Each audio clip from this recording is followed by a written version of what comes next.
그런즉 거짓을 버리고 각각 그 이웃과 더불어 참된 것을 말하라. 이는 우리가 서로 지체가 됨이라. 분을 내어도 죄를 짓지 말며 해가 지도록 분을 품지 말고 마귀에게 틈을 주지 말라. 도둑질하는 자는 다시 도둑질하지 말고 돌이켜 가난한 자에게 구제할 수 있도록 자기 손으로 수고하여 선한 일을 하라. 무릇 더러운 말은 너희 입 밖에도 내지 말고 오직 덕을 세우는 데 소용되는 대로 선한 말을 하여 듣는 자들에게 은혜를 끼치게 하라. 하나님의 성령을 근심하게 하지 말라. 그 안에서 너희가 구원의 날까지 인치심을 받았느니라.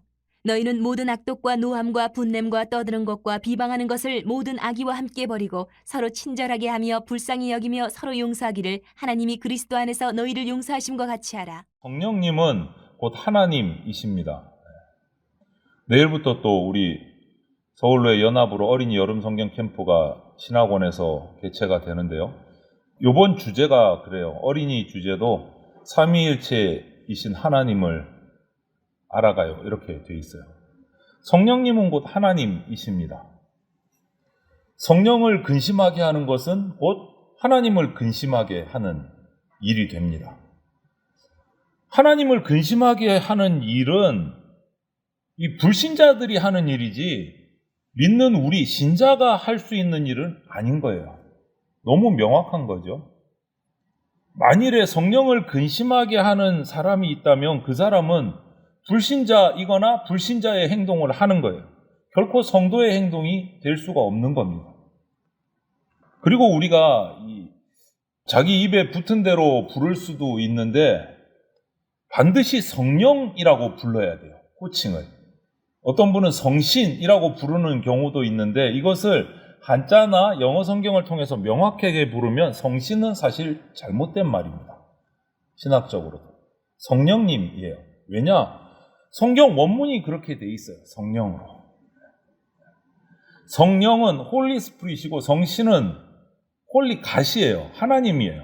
그래서 성신이라고 부르면 이거는 성령님이 아닌 거예요. 그래서 우리는 부를 때 성령님이라는 호칭을 쓰는 것이 맞는 호칭이에요. 그래서 우리가 요것들은 기억을 하시고 오늘 본문을 보면 봉사, 섬김 이런 단어는 한 번도 나와 있지 않지만 오늘 25절부터 32절까지의 말씀은 전부 봉사와 섬김에 관한 말씀들이에요.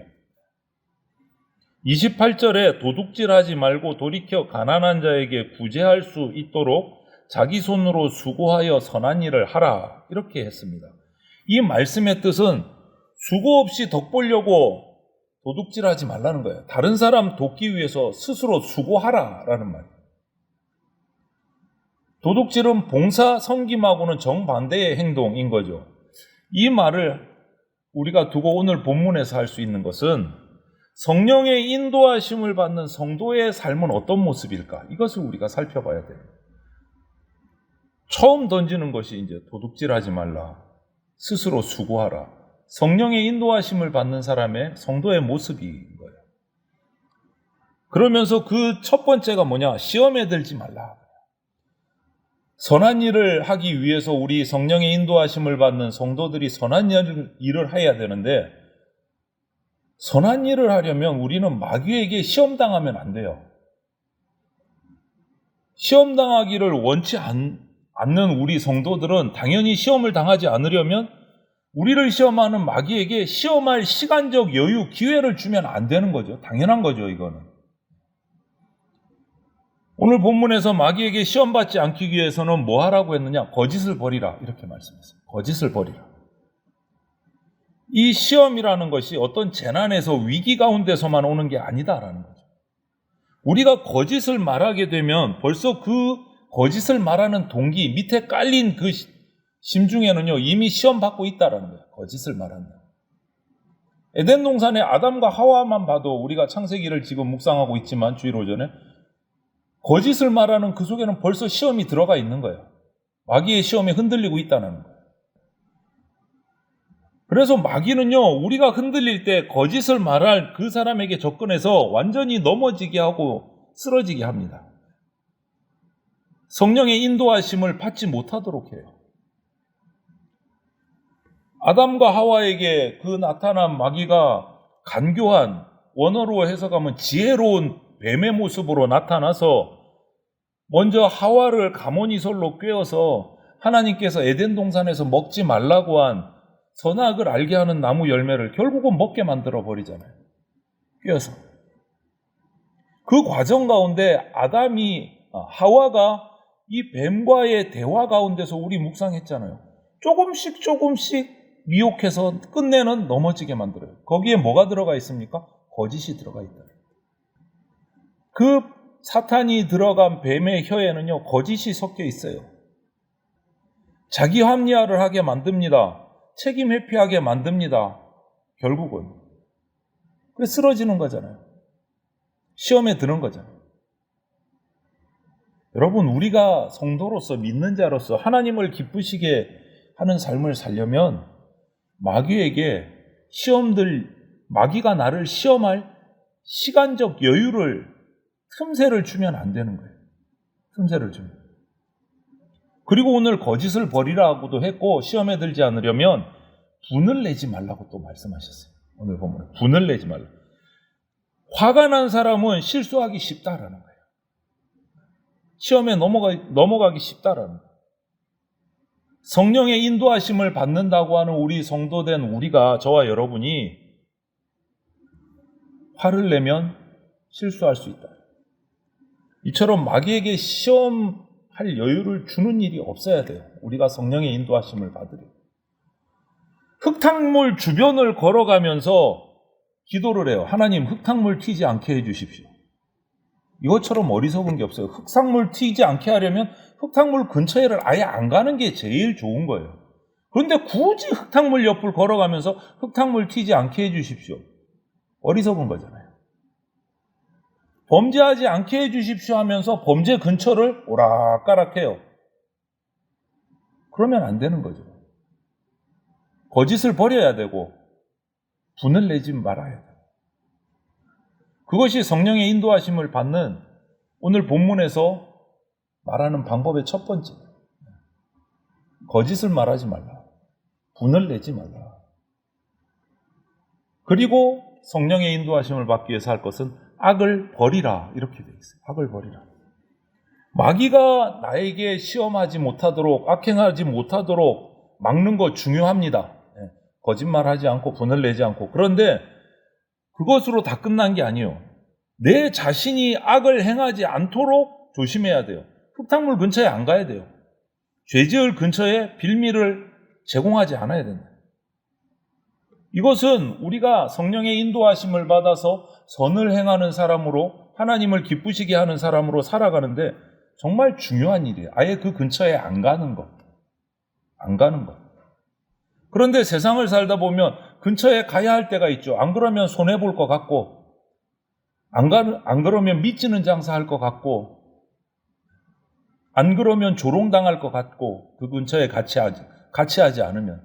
그럼에도 불구하고 우리는 그 근처에 안 가는 거예요. 악을 버리라. 악이 뭡니까? 오늘 보면 타인의 소유를 침해하는 것, 도둑질, 이거 악이다라고 명확하게 얘기하죠. 하나님은 개인의 소유권을 인정을 하세요. 그래서 지체들의 소유를, 이웃들의 소유를 침해하는 것, 죄로 인정하십니다. 그리고 도둑질은 게으른 자의 행동이에요.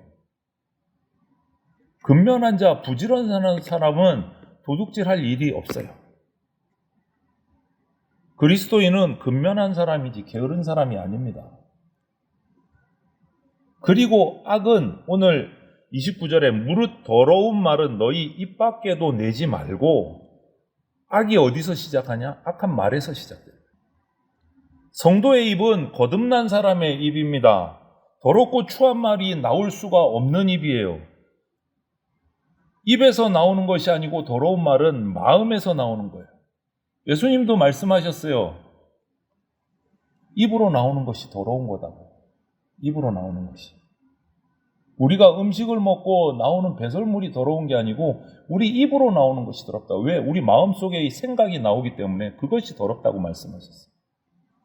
그래서 악한 말, 이거 더러운 말, 죄가 된다.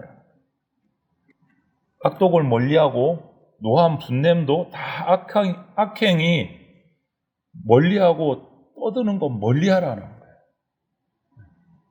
우리의 입을 잘 절제하고 단속해야 된다. 성령의 인도하심을 받기 위해서는.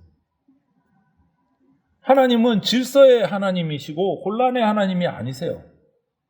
경건하고 거룩하신 하나님이시지 소란스러운 하나님이 아니세요. 그래서 교회 공동체나 가정에서나 그리스도인의 이 공동체는요, 문제가 되는 사건들이 일어났을 때 그것을 확대하는 것이 아니라 축소하고 해결할 일이지 떠들어서 확대시키면 안 된다. 그건 시간 낭비고 공동체의 가정에 덕이 되지 않는다라는 거예요. 떠들면 안 된다라는 거예요. 그리고 악은 회방하는 겁니다. 남을 헐뜯고 질투하고 이거 악이다. 악한 행실이다. 성령의 인도하심을 받는 자가 행할 일이 아니다. 회방하는 것. 지체들이 하는 일을, 선한 일을 도와주고 협력해야지 그것을 헐뜯고 무너지게 하는 것은 정말 악한 행실이다라는 거예요. 우리가 교회 공동체 안에서 똑같습니다. 회방해서는 안 돼요. 악한 말을 해서는 안 됩니다. 지체들을 도둑질해서는 안 돼요. 이 모든 것들이 성령을 따라 행하는 자가 금해야 될 거다. 성령의 사람은 이런 악을 삶 가운데서 아예 근처에 가지 말고 제거해 버려야 된다라고 오늘 말씀하시는 겁니다. 그리고 거짓을 행하지 말고 분노하지 말고 악을 행하지 말고 악을 제해버리고 그럼 할 것이 뭐 있냐? 하라고 한 게 있어요. 서로 용서하라. 그것이 성령을 따라 살아가는 성도의 삶이다. 지체 간에 하나님은 서로 용서하는 화목을 원하시고 서로 미워하는 거 원하지 않으십니다. 여러분, 선행을 행하는 사람은요, 부드러워요. 악행을 행하는 사람은 사납습니다. 까칠합니다. 부드럽지 못해요. 인간들은 자신들, 우리 모두가 죄인이지만 까칠한 거 별로 안 좋아해요. 부드러운 거 좋아하지. 나도 죄 짓고 있으면서 까칠한 거보다는 부드러운 거 좋아해요. 사나운 거보다는 여유로움을 좋아해요. 여러분, 하늘나라 천국의 특징이 뭔지 압니까? 32절에 서로 용서하기를 하나님이 그리스도 안에서 너희를 용서함 같이 하라. 이것이 천국의 특징이에요. 용서요, 화목이요, 부드러운 거예요. 이 말씀에 사나운 내용이 있습니까? 까칠한 내용이 있습니까? 없어요. 서로 용서하기를 하나님이 그리스도 안에서 너희를 용서함과 같이 하라. 이것이 성령으로 행하는 자가 해야 될 모습이다. 여러분, 용서하기 쉬운 죄는 작은 죄고 용서하기 어려운 죄는 큰 죄입니다. 일반적으로. 그런데 우리가 받은 용서의 그 죄는 얼마나 했을까? 우리가 하나님께 범한 죄는요, 최악의 죄고 최대의 죄악입니다. 하나님을 거부했고 말씀을 거부했고 이 용서받기 힘든 죄가 아니라 도무지 용서받을 수 없는 죄를 저지른 것이 우리 인간이에요. 저와 여러분이에요. 그런데 이 엄청난 죄도 하나님께서는 이 엄청난 죄를 용서해 주시기 위해서 자신의 독생자 예수 그리스도를 십자가에서 희생시키셨어요.